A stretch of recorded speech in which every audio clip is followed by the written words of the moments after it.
कई माता ऐसी आती है कि वो बेलपत्र, इतने सारे बेलपत्र के पौधे लगे हैं और माताएं उस बेलपत्र के पौधे में कोई कचरा है, कोई दुर्वा लगी है, कोई घास लगा है, कोई बेकार पौधा लगा है, तो उसको साफ कर देती हैं और उसमें जल डालकर उसकी परिक्रमा कर चलता।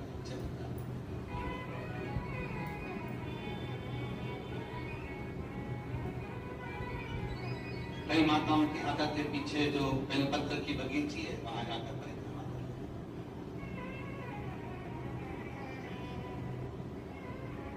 एक बेलपत्र के वृक्ष के अंदर 68 करोड़ तीर्थ विराजमान है और वह 68 करोड़ तीर्थ का फल हम जब भगवान शंकर यहाँ तक कहा। कई लोगों की आदत रहती है पहले जल चढ़ाने से पहले शंकर भगवान के शिवलिंग पर अगर बेलपत्र रखी है तो उसको हटा देते हैं। शिव महापुराण की कथा कर रही है, अगर शिवलिंग के ऊपर बेलपत्र चढ़ी हुई है,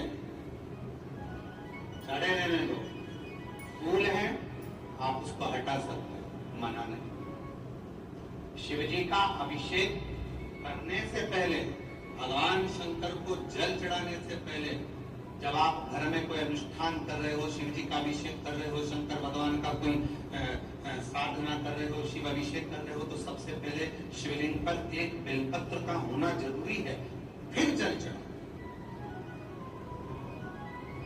क्यों?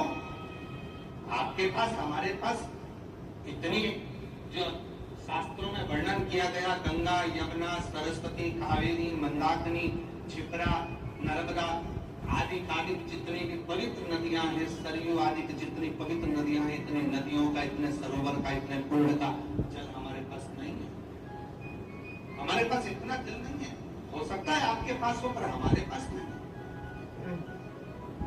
26,000 नदियां भारत की भूमि पर अविरल बहती है। पवित्र नदियां 26,000 नदियां बहती हैं।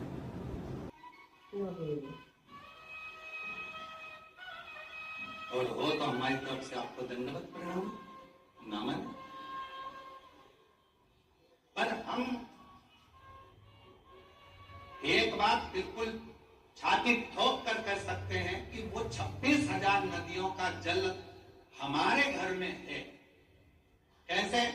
हम शिव जी पर एक बेलपत्र चढ़ाकर जल चढ़ाते हैं और वो जल लेकर आते हैं, तो वो जल 26,000 नदियों के जल के